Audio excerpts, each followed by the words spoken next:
আসসালামু আলাইকুম। আশা করি সবাই ভালো আছেন।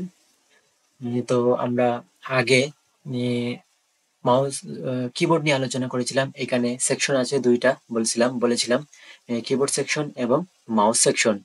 তো কিবোর্ড নিয়ে আমরা বিস্তারিত আলোচনা করেছি। তো আজকে আমরা আলোচনা করব মাউস সেকশন নিয়ে। তো মাউস কি? মাউস হচ্ছে একটি পয়েন্টিং ইনপুট ডিভাইস। এটাও একটা ইনপুট ডিভাইস। মাউস আবিষ্কার করেন ডগলাস। ১৯৬৩ সালে ডগলাস এনজেট বার্ড সর্বপ্রথম মাউস আবিষ্কার করেন। কম্পিউটারে মাউস ব্যবহার শুরু হয় ১৯৮৪ সালে। আবিষ্কার মাউস আবিষ্কার হয় ১৯৮৪-৬৩ সালে, কিন্তু কম্পিউটার ব্যবহার শুরু হয় ১৯৮৪ সালে। মাউস আবিষ্কার হয় ১৯৬৩ সালে এবং ব্যবহার শুরু হয় ১৯৮৪ সালে।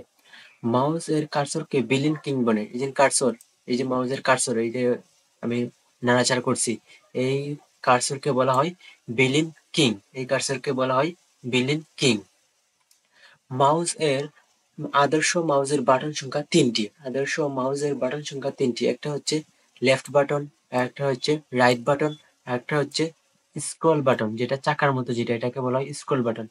আমরা মোবাইলে যেমন উপরে নিচে যাই, তো আমরা মোবাইলে তো টাচ স্ক্রিনের মাধ্যমে উপরে নিচে যাই। তো কম্পিউটারে যদি আমরা উপরে নিচে যেতে চাই তাহলে আমাদেরকে এই যে স্ক্রলের সাহায্য নিতে হয়। স্ক্রল দিয়ে আমরা উপরে নিচে উঠি। আর মাউসের নিচে একটা সেন্সর আছে, যেটা আপনি যদি মাউসকে একটু উল্টান তাহলে দেখবেন একটা লাইট। এই লাইট হচ্ছে সেন্সর। এখানে সেন্সর লাগানো। এই সেন্সরের মাধ্যমে মাউস কাজ করে। তো আদর্শ মাউসের বাটন হচ্ছে ৩টা। একটা হচ্ছে লেফট বাটন, রাইট বাটন, আরেকটা হচ্ছে স্ক্রল। তো মাউস একটি অত্যন্ত গুরুত্বপূর্ণ ইনপুট ডিভাইস। তো মাউসের অনেক শর্টকাট আছে। আমরা যখন আমরা টাইপিং করি বা পরবর্তীতে কোনো একটা ভিডিওতে আমরা মাউস নিয়ে আলোচনা করব। মানে মাউসের যত শর্টকাট ব্যবহার আছে এগুলো দেখাবো। আর কিবোর্ড নিয়ে আবার আমরা একটা আলোচনা করব যখন আমরা টাইপিং শিখি।